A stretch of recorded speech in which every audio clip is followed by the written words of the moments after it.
Temos cerca de 80 vacas Angus de raça pura. Este é um tipo diferente de instalação, chamada de galpão com piso ripado. Você o divide entre milho de alta umidade e silagem de milho. Nós fornecemos muito milho úmido debulhado, completamente coberto, para que possamos controlar todo o esterco. Há uma quantidade razoável de feno na dieta, sendo uma dieta com alto teor de forragem. No entanto, elas ficarão em pastagem de maio até outubro ou novembro. Alimentamos uma grande quantidade de milho úmido debulhado, um produto fermentado. Sejam todos bem-vindos. Hoje estamos na fazenda de gado de corte da Michigan State University com Dan. Ele nos mostrou tudo e espero que tenham gostado deste vídeo. Este galpão foi construído no meio do campus da MSU por volta de 1930. Em 1955, não havia espaço suficiente para expansão no campus. Então eles desmontaram o galpão, colocaram-no em vagões, trouxeram para cá e o remontaram. Então, estamos usando isso desde aquela época. Foi usado no campus desde cerca de 1930. Adaptamos este galpão para o nosso uso. Como foi construído em 1930, não foi projetado com a ventilação que gostaríamos de ver hoje, e coisas desse tipo. Por isso, realmente usamos este galpão apenas para partos na primavera, final do inverno e início da primavera, quando as vacas estão parindo. Nós as trazemos para esses piquetes apenas por um dia, às vezes. Ficam aqui por 48 ou 72 horas, só para garantir que a bezerra esteja mamando e tudo pareça estar bem com a vaca e a bezerra. Depois disso, as colocamos novamente do lado de fora. Não queremos mantê-las dentro deste prédio, que não é bem ventilado, por muito tempo. Então, usamos muito este galpão apenas por cerca de 2 ou 3 semanas por ano. E é basicamente isso. Mas ele tem piquetes individuais, permitindo colocar as vacas e bezerras temporariamente. Atualmente temos cerca de 80 vacas Angus de raça pura aqui na fazenda. Estamos no processo, há uma longa história por trás disso, de expandir o rebanho, pois temos aproximadamente 133 hectares no total de pastagens e áreas para feno. Parte dessa área é compartilhada com outras unidades, mas, provavelmente, poderíamos ter entre 120 e 140 vacas nessa base de terras. Assim, estamos no processo de aumentar o número de animais em relação ao que temos agora. Temos, na verdade, outra área preparada para partos. Hoje está bem quente, mas em Michigan, no inverno, pode ficar muito frio. Então, isto é o que chamamos de caixa térmica. Podemos colocar uma bezerra lá dentro. Ela possui um aquecedor que sopra ar quente sobre a bezerra. Se uma bezerra ficar resfriada e sua temperatura corporal cair, conseguimos aquecê-la rapidamente. Acho que a balança não está aqui no momento, mas geralmente pesamos as bezerras logo após o nascimento, normalmente nas primeiras 24 horas. Medimos o peso ao nascer e aplicamos injeções de 2 minerais e vitaminas. Administramos selênio e também uma dose de vitamina A, D e logo após o nascimento. Além disso, desinfetamos o umbigo delas com iodo, para garantir que seque rapidamente e não se torne uma via de infecção. Também colocamos uma identificação com um brinco, que tem um número próprio e o número da mãe, de modo que, se forem separadas, possamos emparelhá-las novamente sem precisar consultar todos os registros, está tudo ali na orelha. Se precisarmos trazer vacas ou bezerras para algum procedimento, como vacinação, vermifugação ou medições no desmame ou na idade de 1 ano, nós as trazemos para esta instalação. Aqui temos um brete de contenção. Venha por aqui. Então nós as trazemos para este curral circular, onde podemos conduzi-las até o corredor de manejo interno. Este é o local onde o gado entra, podendo entrar em pares, 2 de cada vez. Em seguida, precisam decidir quem vai primeiro. Não faço isso todos os dias, então tenho que lembrar o que fazer. Elas entram no brete, prendemos pelo pescoço aqui, conseguimos apertar os lados para mantê-las calmas. Temos um leitor de RFID, que lê a etiqueta de identificação por radiofrequência na orelha e a exibe na balança. Dá para ver que registra o peso. Estou com botas pesadas hoje. O leitor registra o EID, armazena no sistema e permite que gravemos o peso ou qualquer outro código que atribuirmos, como códigos de condição corporal. Se quisermos registrar o score de condição corporal ou alguma outra medida, como altura de quadril, podemos inserir isso no sistema. Esses dados são associados ao RFID, de modo que, na próxima vez que o animal passar pelo sistema, conseguimos calcular imediatamente o ganho médio diário e outros parâmetros. O sistema escaneia o animal, identifica-o e associa todas essas informações ao histórico registrado. Este é o meu trabalho manual. Na maior parte do tempo, mantemos esse equipamento aqui porque temos muitos estudantes. Falamos com eles sobre a garantia de qualidade da carne bovina, garantindo que estamos fazendo tudo de forma a produzir um produto saudável e seguro. Discutimos muito sobre a aplicação de injeções no pescoço, por exemplo. Com os estudantes, saímos aqui para processar o gado e praticar a forma correta de aplicar uma injeção intramuscular ou subcutânea no pescoço. Também ensinamos sobre o tamanho adequado das agulhas e quando é necessário trocá-las. Realizamos a sincronização do estro na primavera e utilizamos a técnica chamada de inseminação artificial, em tempo fixo. Assim, inseminamos artificialmente todas as vacas ao mesmo tempo, usando touros de inseminação artificial selecionados. Logo depois, colocamos touros para a monta natural por cerca de 50 dias no total de estação de monta. Essas bezerras, então, nascem por volta da última semana de janeiro ou na primeira semana de fevereiro. Nosso principal mercado é a venda de touros para produtores comerciais de vacas de cria, principalmente em Michigan, mas também para algumas outras regiões dos Estados Unidos. Houve um touro que nasceu neste rebanho chamado MSU, eu o chamo de MSU Dark Knight, que vendeu muito sêmen para o Brasil devido à sua alta fertilidade. Ele foi muito utilizado em vacas Nelore.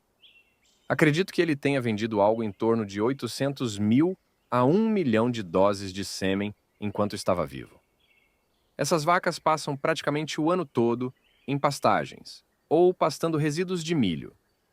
Na próxima semana, provavelmente, elas serão movidas para os restos de milho e ficarão lá até o início do período de partos. Durante esse período, fornecemos um pouco de feno suplementar enquanto estão nos restos de milho e quando começam a parir. Elas ficam na pastagem por quanto tempo? Elas ficam na pastagem logo após terem suas bezerras em fevereiro. Não temos muita grama verde para elas comerem até o início de maio. A partir daí, ficam na pastagem de maio até outubro ou novembro, geralmente. Depois disso, vão para os restos de milho, por cerca de 60 a talvez 90 dias. No final desse período de 60 ou 90 dias, podemos suplementar um pouco com outras forragens, principalmente feno e, às vezes, silagem de milho. E então, o ciclo meio que se repete. Elas geralmente estão ou em pastagens ou em restos de milho de algum tipo. Esta é a nossa instalação de confinamento. O tipo de instalação que temos aqui é muito semelhante às instalações comerciais, exceto pelo fato de termos muitos piquetes pequenos para realizar pesquisas replicadas. Fora isso, é semelhante às instalações encontradas em Michigan ou no meio oeste dos Estados Unidos. É completamente coberta para que possamos controlar todo o esterco e evitar qualquer escoamento para fontes externas. Temos 16 piquetes deste lado, e o layout é espelhado no outro extremo do galpão, com o mesmo número de piquetes. Este ensaio de pesquisa ainda não foi iniciado, mas temos bezerras machos holandeses, e estamos comparando esses animais com cruzamentos entre raças de corte e holandeses. Isso porque o cruzamento entre raças de corte e holandês se tornou muito popular nos Estados Unidos, especialmente em Michigan. Michigan é um estado com alta produção leiteira, e cerca de 80% da carne bovina alimentada e produzida aqui vem de machos holandeses. Nos últimos 6 anos, aproximadamente 1/3 desses animais tornou-se cruzado entre raças de corte e holandês. Estamos comparando eficiências alimentares, ganhos médios diários, ingestão de alimento, características de carcaça e valor econômico geral. Este estudo específico está analisando a genética desses cruzamentos para ver se podemos aumentar o tamanho do lombo e fazer com que esses cruzamentos se assemelhem mais a bovinos de corte e menos a holandeses. Isso ocorre porque os holandeses têm músculos com formato muito plano e queremos tentar aumentar o rendimento de carne magra na carcaça. E qual é essa alimentação? A alimentação é semelhante ao que muitos confinamentos alimentam em Michigan, que é baseada principalmente em silagem de milho. Fornecemos uma grande quantidade de milho úmido debulhado, que é um produto fermentado, assim como grãos secos de destilaria, para fornecer proteína adicional. Normalmente também incluímos um suplemento misturado que contém um ionóforo. Então, é praticamente tudo à base de milho, silagem de milho, milho úmido e os grãos de destilaria, que também vêm do milho. Não há muito processamento por floculação a vapor a leste do rio Mississippi. Trabalhamos com unidades menores e tentamos obter o máximo de amido do milho por meio da fermentação em alta umidade, em vez de utilizar a floculação a vapor, como é feito no oeste do país. Eles fornecem a alimentação apenas uma vez por dia? Sim, boa pergunta. Eles geralmente alimentam pela manhã, por volta de 6h30 ou 7 horas. Antes de alimentar, eles observam cuidadosamente todos os animais em busca de sinais de doença ou qualquer irregularidade. Eles analisam os coxos, o que chamamos de bunks, e decidem a quantidade de alimento a ser fornecida no dia, ajustando para cima ou para baixo em relação ao dia anterior. Após alimentar, eles continuam observando sinais de doença. Se algum animal parecer estar um pouco fora do normal ou não estiver bem, ele é levado para a instalação de manejo, onde a temperatura é verificada. Caso necessário, seguem com algum diagnóstico e tratamento. Esses seriam os cruzamentos. Em Michigan, a maioria das bezerras deixa a fazenda leiteira com cerca de 1 ou 2 dias de idade e é enviada para um criador de bezerras. Acontece que muitos dos criadores de bezerras aqui são Amish. Eles realizam muitas atividades sem eletricidade, utilizando sistemas manuais para criar as bezerras. Apesar disso, são extremamente atentos às questões de saúde e cuidados gerais. Eles criam as bezerras desde os 2 ou 3 dias de idade, até atingirem cerca de 180 quilos, aproximadamente, antes de serem enviadas para o confinamento. Essas bezerras estão aqui há cerca de um mês e estamos nos preparando para iniciar esse ensaio de pesquisa. Há alguma diferença no preço entre os cruzamentos e os Angus puros? Essa é uma boa pergunta. Há definitivamente uma diferença de preço para os cruzamentos em comparação com os holandeses. Os cruzamentos têm alcançado preços muito mais altos, perto de 700 a 800 dólares por bezerra, o que provavelmente é mais do que realmente valem dentro do sistema. Então, essa é uma das questões que estamos analisando. Onde esse preço deveria estar para ser equivalente, seja com base em holandeses ou em bovinos de corte? Onde deveria realmente se posicionar? Porque muitas pessoas estão apenas estimando qual pode ser o valor final da carcaça. Em 2016, esse valor era praticamente zero, mas agora representa cerca de 1/3 da cadeia de suprimentos no setor leiteiro. Atualmente, quase todos estão cruzando pelo menos 1/3 de suas vacas leiteiras com touros de corte. Quando você diz que a bezerra pesa cerca de 45 quilos ao nascer e depois é vendida por 700 dólares, isso é bem caro para uma bezerra. As fazendas leiteiras certamente estão aproveitando essa oportunidade, enquanto no mercado tenta se ajustar para determinar qual é o verdadeiro valor. Como essas bezerras não estão aqui há muito tempo, começamos com uma dieta rica em feno, com alto teor de forragem, para acostumar os rumens delas. Posteriormente, reduzimos a quantidade de feno e aumentamos a quantidade de milho úmido na dieta.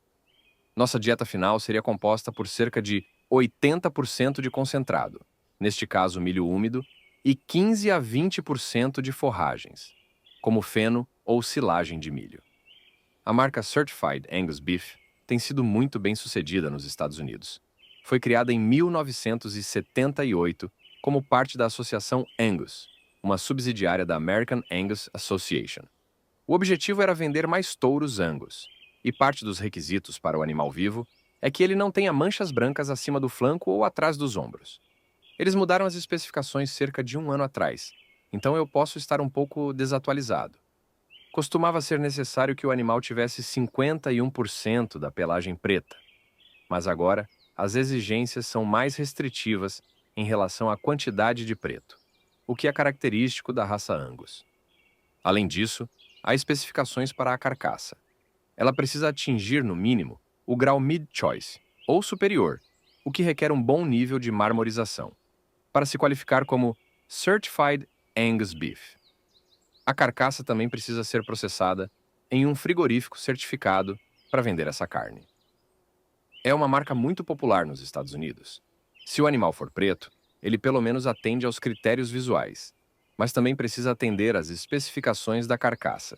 Esses novilhos estão em um projeto de pesquisa no qual estamos comparando cruzamentos com novilhos holandeses. Os cruzamentos já foram enviados para o abate, e esses novilhos holandeses estão programados para serem abatidos na próxima semana. Eles estão muito próximos do peso final, provavelmente pesando entre 680 e 700 quilos em média. O principal objetivo deste projeto de pesquisa é analisar os níveis de silagem de milho na dieta. Temos dois níveis diferentes. Alguns desses novilhos holandeses estão recebendo 20% de silagem de milho e outros estão recebendo 40%.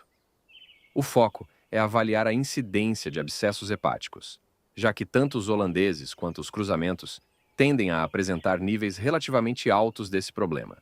Queremos ver se alimentar com mais forragem reduz esses índices.